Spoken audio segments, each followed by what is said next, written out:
और कर संपादित किए जा रहे हैं उस आलोक में ही आप सभी को यहाँ पे आमंत्रित किया गया है। शुरू करें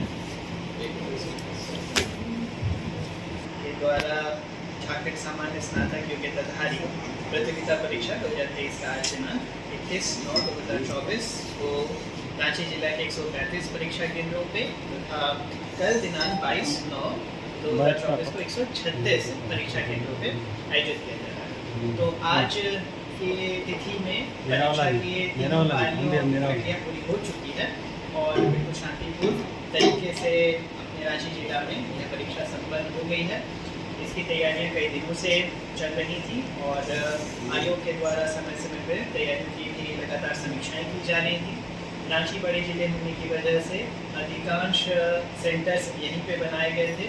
यहाँ पर कुल 136 सेंटर्स पर यह परीक्षा आयोजित कराने के लिए सारी तैयारियां की गई थी, जिसमें कि 61,000 बच्चे दोनों दिनों के लिए इसमें शामिल होने जा रहे हैं।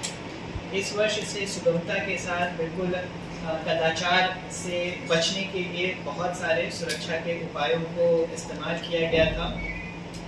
सभी गोपनीय परीक्षा सामग्रियों को समय से पहले कंट्रोल रूम बनाते हुए यहाँ के स्ट्रॉन्ग रूम में, जो कि ट्रेजरी में बनाया गया है, वहाँ पर सभी को जमा किया गया।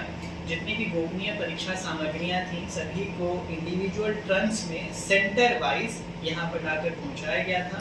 ट्रंक्स के अंदर अलग से गोपनीय परीक्षा सामग्रियां थीं। सभी ट्रंक्स जिन स्ट्रॉन्ग रूम्स में रखे गए थे उन सभी जगहों पर सीसीटीवी कैमरास लगा कर रखा गया था, जिसका कि लाइव टेलीकास्टिंग आयोग के ऑफिस में कंटिन्यूअस बेसिस पे कराया जा रहा था। सभी परीक्षा केंद्रों में परीक्षा पर्यवेक्षक, स्टैटिक दंडाधिकारी तथा पर्याप्त मात्रा में फोर्सेस को डिप्लॉय किया गया और 2 परीक्षा केंद्रों को मिलाकर एक फ्लाइंग स्क्वाड टीम को स्थापित किया गया। इन फ्लाइंग स्क्वाड टीम का ही यह जिम्मा था कि स्ट्रॉन्ग रूम से गोपनीय परीक्षा सामग्रियों को निश्चित समय पर कलेक्ट करते हुए अपने अपने कंसर्न सेंटर्स पर पहुंचा दें और उसके बाद वहां के सेंटर सुपरिटेंडेंट को हैंड ओवर कर दें। इन सभी गोपनीय परीक्षा सामग्रियों को जिन ट्रंक में रखा गया था उसकी चाबी एक कोड के माध्यम से खोली जा रही थी, जिसका कि सप्लाई आयोग के द्वारा परीक्षा शुरू होने के आधे घंटे पहले ही किया गया, ताकि सेंटर सुपरिटेंडेंट सिर्फ एग्जाम शुरू होने के आधे घंटे पहले ही इन गोपनीय परीक्षा सामग्रियों को निकालने के लिए ट्रंक को खोल सकते हैं। इसके बाद जब सारी सामग्रियां सेंटर्स पर पहुंच गई तो सिर्फ आधे घंटे पहले ही सभी सामग्रियों को निकालने के लिए उस कोड का इस्तेमाल करते हुए चाबी से ट्रंक को खोला गया और उसके अंदर पुनः जो क्वेश्चन पेपर्स थे वह सब सील्ड बंद पैकेट्स में थे, जो कि रूम वाइज थे।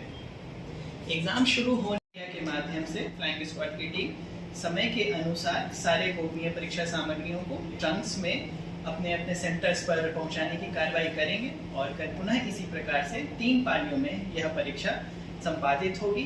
इसके लिए लगातार सारे सेंटर सुपरिटेंडेंट्स को ब्रीफिंग भी की जा रही है। सभी सेंटर्स पे सीसीटीवी कैमरास और जैमर्स को भी लगाकर रखा गया है, ताकि किसी भी तरीके के अनटूवर्ड इंसिडेंट होने से बचा जा सके। ऐसा अफवाह फैलाया जा रहा है, ऐसा नहीं, 8 बजे से लेकर जो 1:30 बजे 8 से 1:30 है ना? 8 से 1:30 है।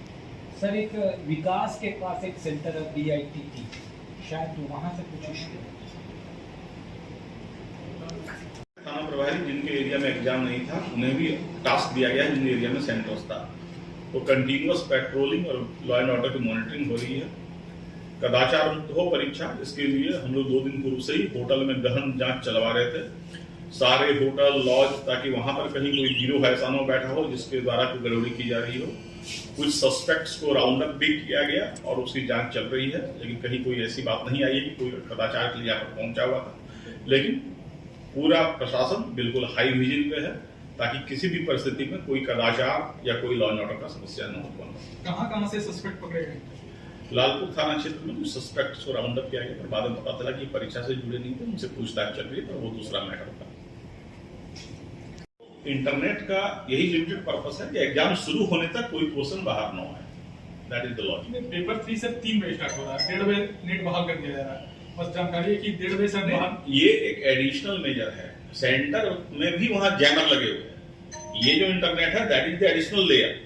ये पहला लेयर है हमारे जो सेंटर में जैमर्स लगे हुए हैं। हमारी जो फ्रिस्किंग है कि कोई मोबाइल लेके अंदर न जा सके, दैट इज द मेन।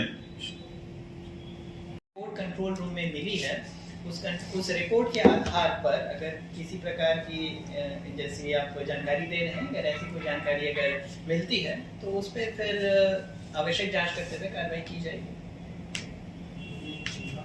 मैं चाहता था, देखिए कई बार ऐसा होता है, जैसे कि नीट की परीक्षा में एक उदाहरण के रूप में देना चाहूँगा कि किस सेंटर्स पे क्वेश्चन पेपर्स 3 घंटे 4 घंटे पहले पहुँच गए और ऑब्वियसली सेंटर पर क्वेश्चन पेपर्स आने के बाद, चूँकि कोई समय सीमा निर्धारित नहीं थी क्वेश्चन पेपर्स को किस समय खोला जाना है, उसे अगर 3 घंटे पहले खोल दिया जाए तो उसके लीक आउट होने की संभावना बनी रहती है। तो इन सभी चीज़ों के मद्देनज़र ये जो डबल प्रोंग्ड कंटेनर को सील बंद करने की कार्रवाई की गई है, यह एक मेजर चेंज रहा, जिसमें कि हर एक सेंटर में जो ट्रंक जाने वाले थे उन सभी को बिल्कुल कोड वाले लॉक से सील किया गया, जिसकी जो कोडिंग थी वह आयोग के द्वारा एग्जाम शुरू होने के सिर्फ आधे घंटे पहले ही उपलब्ध कराई गई फॉर पर सिटिंग, ताकि इस क्वेश्चन पेपर को खोलने के लिए काफी पहले अगर कोई प्रयास भी करे तो वह सफल नहीं हो पाए। और इसके पश्चात जब ट्रंक खुलता भी है तो उसके अंदर के जो क्वेश्चन पेपर वो भी फर्दर एक सील्ड लिफाफे में ही थे। तो ये सेकंड लेयर ऑफ सिक्योरिटी की प्रक्रिया को इस बार अपनाया गया। और फाइनली यह जो क्वेश्चन पेपर वाले सील थे, यह सभी रूम्स में पहुंचने के बाद स्टूडेंट्स की उपस्थिति में खोले जाने थे, सभी स्टूडेंट्स को दिखाकर कि हाँ यह सील्ड हैं, और 5 स्टूडेंट को सामने बुलाकर उनके माध्यम से ही सील को खोलने वाले जो सिक्योरिटी के लेयर को इंक्लूड किया गया। इन सभी मल्टीपल चैनल्स के बाद हम पूरी तरह से आशान्वित हैं कि यह बिल्कुल कदाचार मुक्त और बिल्कुल लेयर्ड प्रूफ तरीके से संपादित किया गया। एक जियो से मैसेज है, झारखंड सरकार के निर्देश अनुसार पूरे राज्य में रविवार 22 सितंबर को सुबह 7:30 हम लोग क्लैरिफाई कर लेंगे इसको। जो ऑर्डर्स कल निकले हैं ऑर्डर्स में तो 8 से 1:30 है, लेकिन ये 21 और मैसेज 22 दोनों तारीख के लिए है, जो कि 8 बजे से लेकर 1:30 बजे तक के लिए। उसके अतिरिक्त अगर कोई अमेंडमेंट जैसा ऑर्डर आया होगा या अगर आने वाली प्रक्रिया में होगा तो उसकी जानकारी मिलने के बाद ही उसमें कुछ बोला जा सकेगा। ठीक है।